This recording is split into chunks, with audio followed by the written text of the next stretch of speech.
It is the 12th of July 1932, and Tomáš Baťa is looking out of the window of his villa in Zlín, in today's Czech Republic, into the foggy dawn. In an hour, he is due to fly to Switzerland. He is about to start up a new factory there, to be run by his eponymous son. After lunch, he is to be in Dresden for a change, where he has called a business meeting. And in the evening, he will be back in Zlín to consult on the operation of the local factory. In short, one of the ordinary days of the great entrepreneur Tomáš Baťa, just to get it all done. It's 6 in the morning. The plane's engines are running and the fog is still not lifting. The pilot and his passenger deliberate for a while, but then 56-year-old Tomáš Baťa, the shoemaker who conquered the world, gives the pilot a firm order. He must take off, even though the fog is still very thick. Shortly afterwards, the Junkers plane with the 2 men on board crashes into the grounds of the Baťa shoemaker's glue factory, just a few miles from the takeoff point.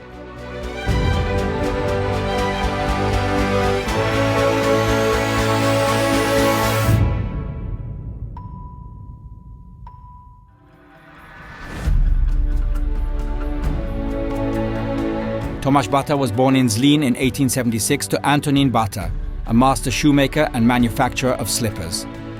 Together with his 2 siblings, Anna and Antonín, he grew up in his father's workshop. Tomáš was already close to trade and business. He was not yet 7 when he started to make doll shoes from scraps, which he then sold to his father's co-workers for a small change. His mother died when he was 8. 2 years later, his father remarried and moved with the whole family to Uherské Hradiště. Later, his son Jan Antonín is born to his new wife. He will one day become Baťa's collaborator and heir to his empire, but we're getting to that later. Tomáš is only 14 years old now and is taking his new situation quite hard. His escape is mainly working in the workshop. Everyone already considers him an experienced shoemaker, but he wants more.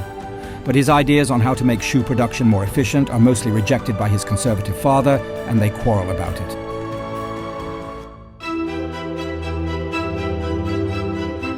But then comes the breakthrough year of 1894.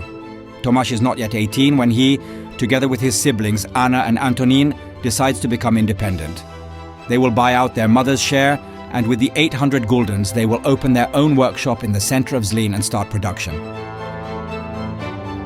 But the bet on Wallachian quilted shoes made of broadcloth does not work. After the first year of business, they are on the verge of bankruptcy. Moreover, at that time, Antonín is taken to the army and Tomáš is left alone. And so he starts again, and this time differently. He changes broadcloth for canvas, and his co-called Baťa shoes, canvas shoes with leather soles, soon become a hit. Tomáš receives orders from Prague and even Vienna. From there, several thousand pairs. He therefore travels to Frankfurt, where he purchases hand-powered shoemaking machines, and thanks to them he is able to not only produce the Vienna order, but also deliver it on time.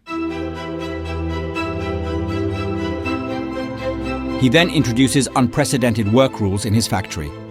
The working hours are from 6 a.m. to 6 p.m. with an hour lunch break, but at the same time the cobblers receive a regular pay every Saturday, which was not common at that time. In 1908, after the passing of his older brother Antonín, Tomáš becomes the sole owner of the company. His sister Anna, now married, has chosen to focus on her family. At this point, Baťa employs 350 workers and produces over 3,000 pairs of shoes daily. But with growth comes new challenges, one of the biggest being where to house his employees. To solve this, he starts building the famous Baťa houses in Zlín, now iconic brick homes, each with a small garden, designed to provide comfortable living conditions.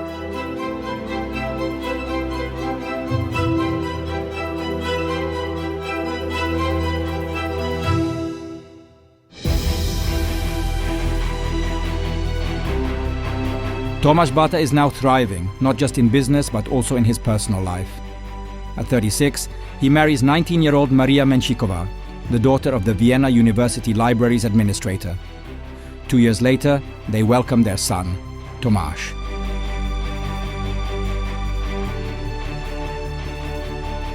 But then comes the First World War, a major blow to the company. Yet Baťa is not one to back down. Determined to keep his business afloat, he sets off for Vienna with money in his pocket for the necessary bribes and a bold plan in mind. he'll put boots on soldiers' feet. In Vienna, Baťa meets with generals and quickly discovers what the army needs: lightweight leather boots with canvas uppers, the very type his factory can produce. The order is massive, 500,000 pairs, delivered as soon as possible. Without hesitation, Baťa agrees, but with one crucial condition: his workers must be exempt from military service. In doing so, he not only secures their safety, but also ensures that his factory can fulfill the order. Supplying the army is just one part of Baťa's business. The other is his growing network of company stores. Despite wartime inflation, Tomáš Baťa keeps prices nearly unchanged, refusing to take advantage of the crisis. On top of that, he personally covers the rising cost of food for his 4,000 employees, ensuring they can afford to live even as prices soar.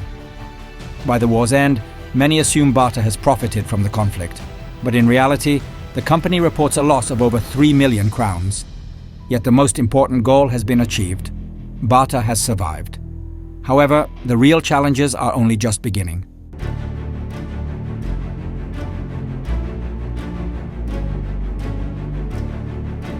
The end of the war brings the birth of an independent Czechoslovakia, but alongside the joy comes a financial crisis. Warehouses are overflowing with unsold goods.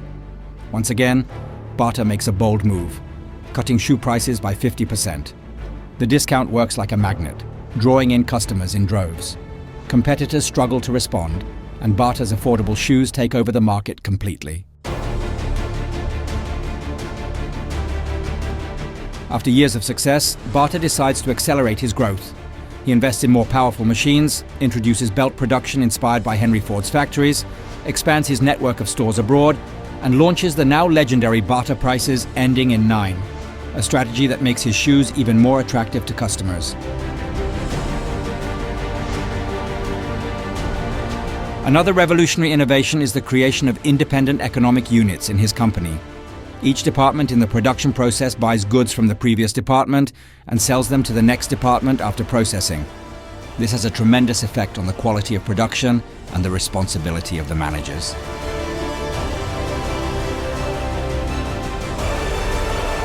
Baťa is also increasingly aware of the importance of promotion. Thus, he establishes his own film studio, which produces groundbreaking commercials for shoe products. Jak pak by to nemohlo rádi, když má na to boty od Baťi. Pod pumpu spěje, bláto tam směje, na ty boty slovy neplatí. But that's far from all. The same care Baťa puts into his stores, he also extends to his employees. For example, dissatisfied with the apprenticeship training in state schools, he introduced a new concept inspired by his travels in the United States. His employees could attend the so-called Baťa School of Work, where they could gain higher qualifications or learn foreign languages. The school had strict rules, even emphasizing physical fitness, but the results were remarkable. Just 4 years after the crisis began, the company employed over 40,000 people and exported more than 100 million pairs of shoes to 82 countries worldwide. Polovina lidí na světě chodí bosa a sotva 5% obyvatelstva světa je dobře obuto.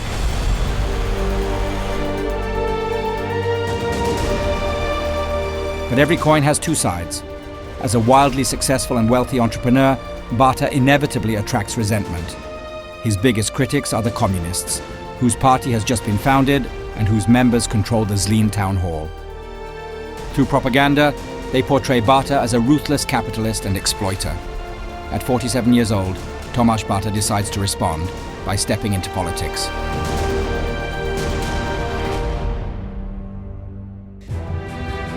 In 1923, Baťa becomes the mayor of Zlín, giving him the power to shape not only his ever-growing factory, but also the entire city. He envisions Zlín as a garden city, building hospitals for his workers, schools for their children, and filling the town with Baťa houses. Renowned architects including Le Corbusier accept his invitation to Zlín, transforming it into a hub of modern functionalist architecture. By this time, the Baťa enterprise is no longer just a shoe manufacturer. New divisions emerge: tanning, chemicals, rubber, paper, engineering, even aircraft production. By the early 1930s, Baťa operates in 35 industries, with branches in 54 countries across 4 continents. With over 30,000 employees, the company produces millions of pairs of shoes annually, making Czechoslovakia the world's top footwear exporter. At the start of the 1930s, Tomáš Baťa and his empire are at their peak, and then comes the tragic July 12th, 1932. That morning, according to all meteorological reports, there was only local fog over Zlín. Tomáš Baťa confirmed that just 15 miles away, the skies were clear. Confident in this, he insisted on flying. His pilot was reluctant, suggesting they delay the flight, but Baťa refused. He took the seat beside the pilot, gave the signal, and the plane took off, disappearing into the fog. 8 minutes later, it crashed. Both Baťa and his pilot died on impact.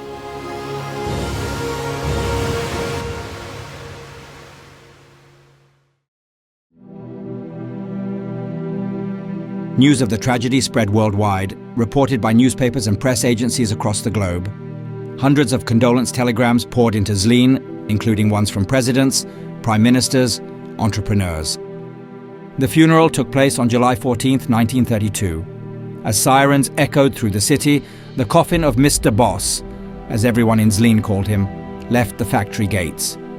A 1,000-strong procession accompanied him to the forest cemetery, where Tomáš Baťa, the man who rose from a humble shoemaker to the greatest entrepreneur of Central Europe, rests to this day. Yet his legacy, especially his vision of business and community as one, lives on.